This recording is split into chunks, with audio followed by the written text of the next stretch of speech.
Welcome to IA White City. It's Friday, which means it's fight day. Before we hop into this fight, let's look back at last week. We had Moon Knight versus Azrael. So what did people think? It was pretty close. People started to realize how similar they were, but one person just started to maybe take the advantage. It all comes down to this, which I agree with, from Sam Murphy. So, both are susceptible to mid-fight personality switches, although I'm pretty sure that Azrael's are less common in the comics. Also, Azrael's aggressive nature may even be a blessing in this matchup, since his fighting style will be less predictable for Moon Knight. They also have very similar abilities and limits, so it really comes down to their defenses. Clearly, Azrael has access to better quality armor, and his gauntlets are useful for parrying attacks. The other thing that Azrael beats Moon Knight on is his will to live.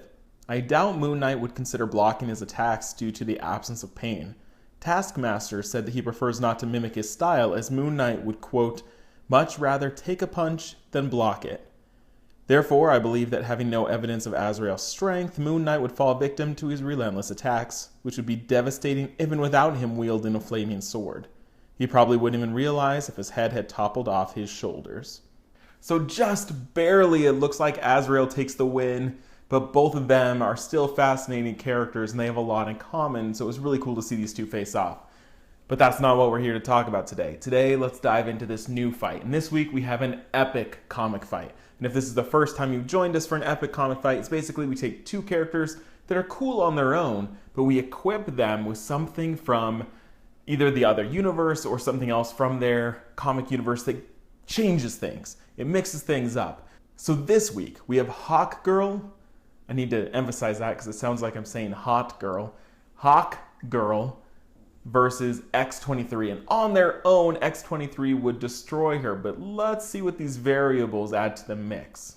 So let's start with Hawkgirl. Now I'm going to be honest with all the different continuities and kind of resets that DC has gone through. I may show pictures here that are different Hawkgirls. Just know that we're talking about the same one. We're talking about one, we're going the Silver Age, Hawkgirl, and they all kind of have the same powers anyways. But anyways, so Hawkgirl is a Thanagarian, and a Thanagarian is a alien race, and you think that they have wings, but their wings are artificial. Their wings are fake.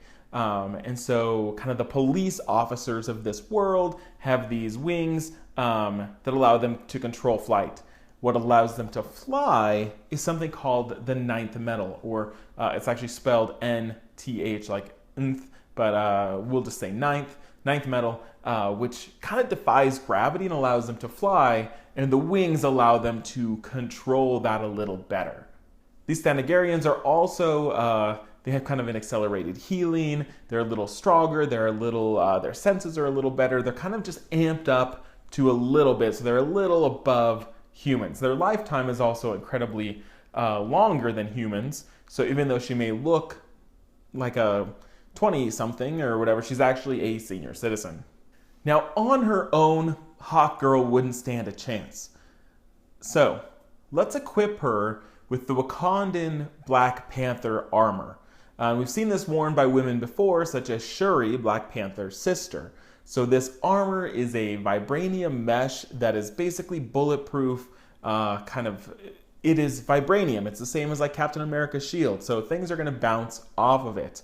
So the armor, we're also going to give her the weapons of the Black Panther. So we've got anti-metal claws, which any metal that they come in contact with, it breaks it down to its molecular level. It kind of liquefies it.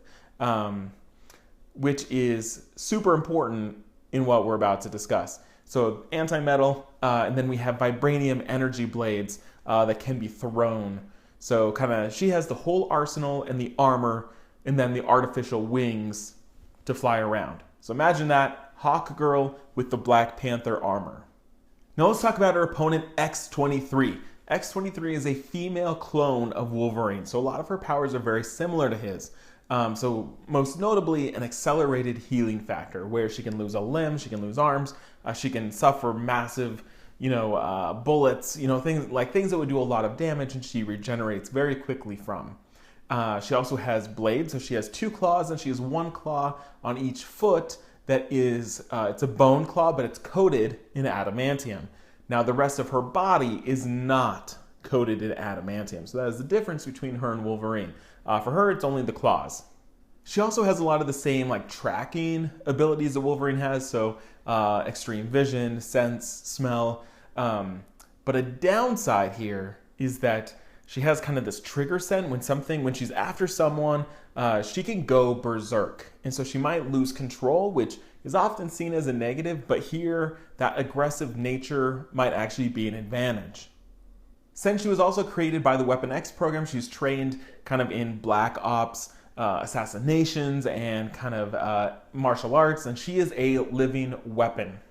So now, how do we make X-23 different? What can we do to her? We're going to inject her with Venom from the DC Comics universe. This is Venom that made Bane. And so we're going to inject her, so now she is a massive, incredibly strong, frenzied behemoth with adamantium claws and a healing factor. Okay? So that is crazy. Imagine this woman just bulked out, just terrifying. So she is incredibly strong, she has regeneration abilities, and she has one of the most dangerous weapons in the Marvel Universe, adamantium claws. Versus Hawkgirl, who can fly, which is fine, but now she is coated with vibranium and she has anti-metal claws and vibranium daggers. So the big question here that we're going to have to debate is adamantium versus vibranium, and really versus anti-metal. So you all need to reference things, use research, look up the differences between these things, because it's not so simple. It's not like vibranium is better than adamantium. It's the circumstances. It's force versus density versus, there's all sorts of factors here. So in this fight, a common collected strategic Hawkgirl versus a frenzied behemoth X-23. What do you think would happen? Is this a clear decision? Is this a tough decision? Let me know your thoughts. And as always, give me suggestions for future fights, either normal fights or other epic combinations. And I'll do my best to get to them. So that is it. Thanks for watching. We'll see you next week on Comic Fights. You wanna fight?